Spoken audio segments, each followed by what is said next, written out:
समस्त गुरु तत्व सत्ता को साक्षी मानकर परम पूज्य दादाजी दादी, परम पूज्य नानाजी नानी, पूज्य माता पिता के श्री चरण कमलों में दंडवत प्रणाम करते हुए गीता जी का महात्म्य प्रस्तुत कर रहा हूँ। ओम श्री परमात्मने नमः। श्री गीता जी की महिमा। अथ नवमोऽध्यायः।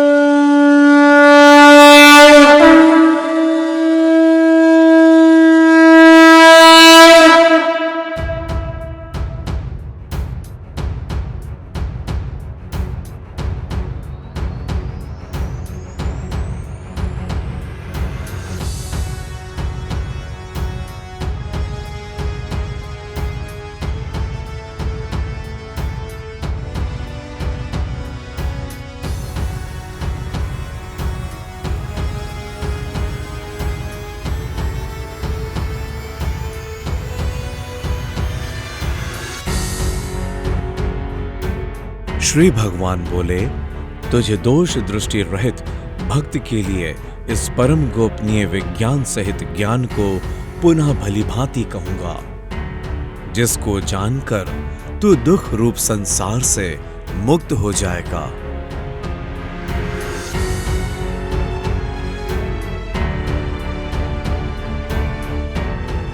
यह विज्ञान सहित ज्ञान सब विद्याओं का राजा, सब गोपनीयों का राजा, अति पवित्र, अति उत्तम, प्रत्यक्ष फल वाला, धर्मयुक्त, साधन करने में बड़ा सुगम और अविनाशी है। हे परम तप, इस उपर्युक्त धर्म में श्रद्धा रहित पुरुष मुझको ना प्राप्त होकर मृत्यु रूप संसार चक्र में भ्रमण करते रहते हैं।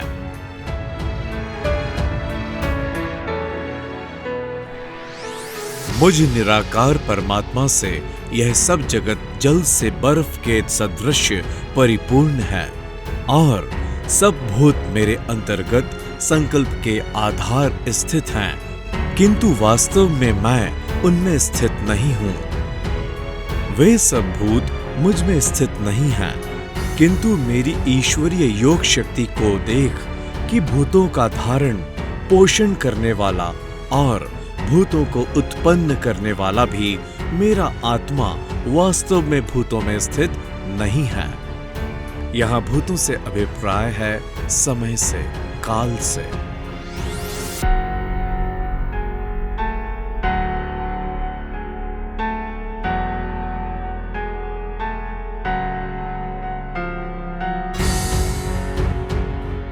जैसे आकाश से उत्पन्न सर्वत्र विचरने वाला महान वायु सदा आकाश में ही स्थित है, वैसे ही मेरे संकल्प द्वारा उत्पन्न होने से संपूर्ण भूत मुझ में ही स्थित हैं, ऐसा जान। हे अर्जुन, कल्पों के अंत में सब भूत मेरी प्रकृति को प्राप्त होते हैं, अर्थात प्रकृति में लीन होते हैं, और कल्पों के आदि में उनको मैं फिर रचता हूं। अपनी प्रकृति को अंगीकार करके स्वभाव के बल से परतंत्र हुए इस संपूर्ण भूत समुदाय को बार बार उनके कर्मों के अनुसार रचता हूं। हे अर्जुन, उन कर्मों में आसक्ति रहित और उदासीन के सदृश इस मुझ परमात्मा को वे कर्म नहीं बांधते। सदृश का अर्थ है यहाँ पे जिसके संपूर्ण कार्य कर्तव्य भाव के बिना अपने आप सत्ता मात्र से ही होते हैं, उसका नाम उदासीन के सदृश है। हे अर्जुन, मुझ अधिष्ठाता के सकाश से प्रकृति चराचर सहित सर्व जगत को रचती है और इस हेतु से ही यह संसार चक्र घूम रहा है। मेरे परम भाव को ना जानने वाले मूढ़ लोग शरीर धारण करने वाले मुझ संपूर्ण भूतों के महान ईश्वर को तुच्छ समझते हैं, अर्थात अपनी योग माया से संसार के उद्धार के लिए मनुष्य रूप में विचरते हुए मुझ परमेश्वर को साधारण मनुष्य मानते हैं। वे व्यर्थ आशा, व्यर्थ कर्म और व्यर्थ ज्ञान वाले विक्षिप्त चित्त अज्ञानी जन राक्षसी, आसुरी और मोहिनी प्रकृति को ही धारण किए रहते हैं। परंतु हे कुंती पुत्र, दैवीय प्रकृति के आश्रित महात्मा जन मुझको सब भूतों का सनातन कारण और नाश रहित अक्षर स्वरूप जानकर अनन्य मन से युक्त होकर निरंतर भजते हैं। ये दृढ़ निश्चय वाले भक्तजन निरंतर मेरे नाम और गुणों का कीर्तन करते हुए तथा मेरी प्राप्ति के लिए यत्न करते हुए और मुझको बार बार प्रणाम करते हुए सदा मेरे ध्यान में युक्त होकर अनन्य प्रेम से मेरी उपासना करते हैं। दूसरे ज्ञान योगी मुझ निर्गुण निराकार ब्रह्म का ज्ञान यज्ञ के द्वारा अभिन्न भाव से पूजन करते हुए भी मेरी उपासना करते हैं, और दूसरे मनुष्य बहुत प्रकार से स्थित मुझ विराट स्वरूप परमेश्वर की पृथक पृथक भाव से उपासना करते हैं। क्रतु मैं हूँ, यज्ञ मैं हूँ, स्वधा मैं हूँ, औषधि मैं हूँ, मंत्र मैं हूँ, घृत मैं हूँ, अग्नि भी मैं हूँ और हवन रूप क्रिया भी मैं ही हूँ। इस संपूर्ण जगत का धाता अर्थात धारण करने वाला एवं कर्मों के फल को देने वाला पिता, माता, पितामह, जानने योग्य पवित्र ओंकार तथा ऋग्वेद, सामवेद और यजुर्वेद भी मैं ही हूँ।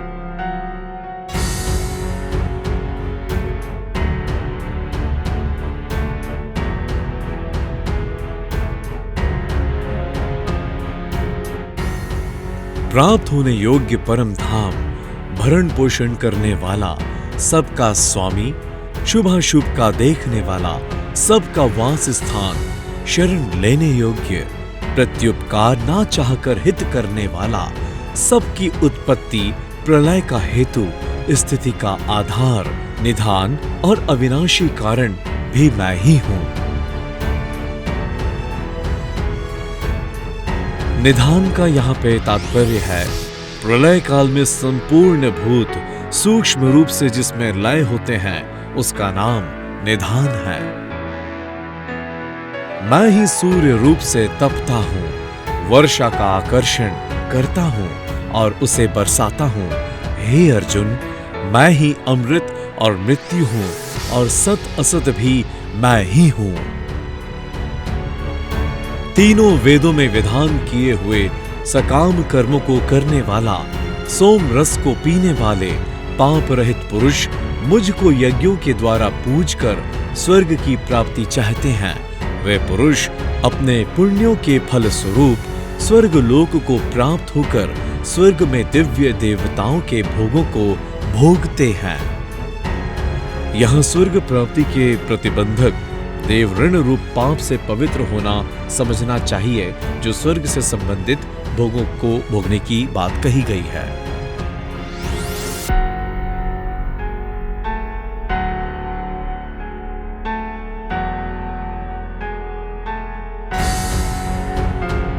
वे उस विशाल स्वर्ग लोक को भोगकर पुण्य क्षीण होने पर मृत्यु लोक को प्राप्त होते हैं। इस प्रकार स्वर्ग के साधन रूप तीनों वेदों में कहे हुए सकाम कर्म का आश्रय लेने वाले और भोगों की कामना करने वाले पुरुष बार बार आवागमन को प्राप्त होते हैं, अर्थात पुण्य के प्रभाव से स्वर्ग में जाते हैं और पुण्य क्षीण होने पर मृत्यु लोक में पुनः वापस आ जाते हैं। जो अनन्य प्रेमी भक्तजन मुझ परमेश्वर को निरंतर चिंतन करते हुए निष्काम भाव से भजते हैं, उन नित्य निरंतर मेरा चिंतन करने वाले पुरुषों का योग क्षेम मैं स्वयं प्राप्त कर देता हूँ। भगवत स्वरूप की प्राप्ति का नाम योग है और भगवत प्राप्ति के निमित्त किए हुए साधन की रक्षा का नाम क्षेम है। हे अर्जुन, यद्यपि श्रद्धा से युक्त जो सकाम भक्त दूसरे देवताओं को पूजते हैं वे भी मुझको ही पूजते हैं, किंतु उनका वह पूजन अविधि पूर्वक अर्थात अज्ञान पूर्वक है, क्योंकि संपूर्ण यज्ञों का भोक्ता और स्वामी भी मैं ही हूँ, परंतु वे मुझ परमेश्वर को तत्व से नहीं जानते, इसी से गिरते हैं अर्थात पुनर्जन्म को पुनः पुनः प्राप्त होते रहते हैं। देवताओं को पूजने वाले देवताओं को प्राप्त होते हैं, पितरों को पूजने वाले पितरों को प्राप्त होते हैं और भूतों को पूजने वाले भूतों को प्राप्त होते हैं। और मेरा पूजन करने वाले भक्त मुझको ही प्राप्त होते हैं, इसीलिए मेरे भक्तों का पुनर्जन्म नहीं होता है। जो कोई भक्त मेरे लिए प्रेम से पत्र, पुष्प, फल, जल आदि अर्पण करता है और उस शुद्ध बुद्धि निष्काम प्रेमी भक्त का प्रेम पूर्वक अर्पण किया हुआ वह पत्र, पुष्प आदि मैं सगुण रूप से प्रकट होकर प्रीति सहित खाता हूँ। हे अर्जुन, तू जो कर्म करता है, जो खाता है, जो हवन करता है, जो दान देता है और जो तप करता है, वह सब मेरे अर्पण कर।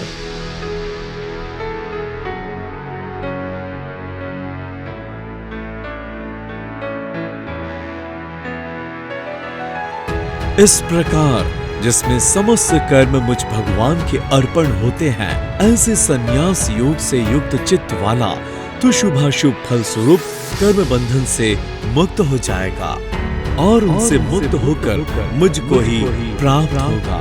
मैं सब भूतों में संभाव से व्यापक हूँ, ना कोई मेरा अप्रिय है और ना प्रिय है, परंतु जो भक्त मुझको प्रेम से भजते हैं वे मुझ में हैं और मैं भी उनमें प्रत्यक्ष प्रकट होता हूँ।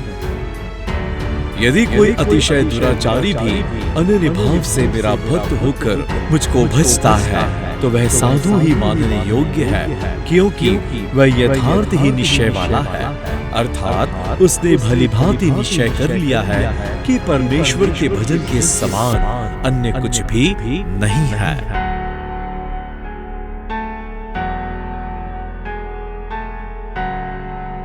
प्रत्यक्ष प्रकट होने का जो भाव परमात्मा ने यहाँ कहा है अर्जुन जी से कि मैं भक्तों में हूँ और मैं प्रत्यक्ष रूप से भक्तों के अंदर प्रकट हूँ, इसका तात्पर्य इस प्रकार है, जैसे सूक्ष्म रूप से सब जगह व्यापक हुआ भी अग्नि साधन द्वारा प्रकट करने से ही प्रत्यक्ष होता है, वैसे ही सब जगह स्थित होता हुआ परमेश्वर भक्ति से भजने वाले के ही अंतःकरण में प्रत्यक्ष रूप से प्रकट होता है, अर्थात उसने भली भांति निश्चय कर लिया है कि परमेश्वर के भजन के समान अन्य कुछ भी नहीं है।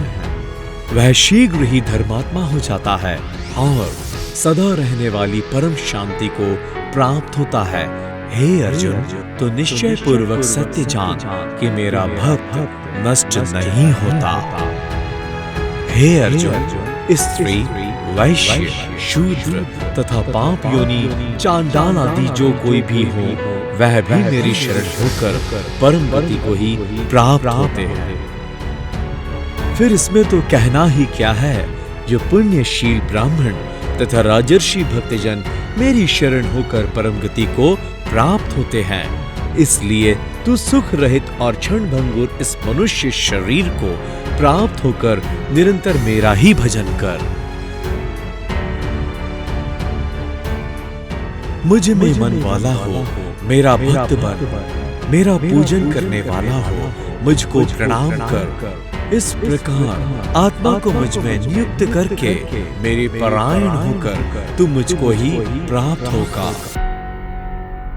9वां अध्याय पूरा हुआ।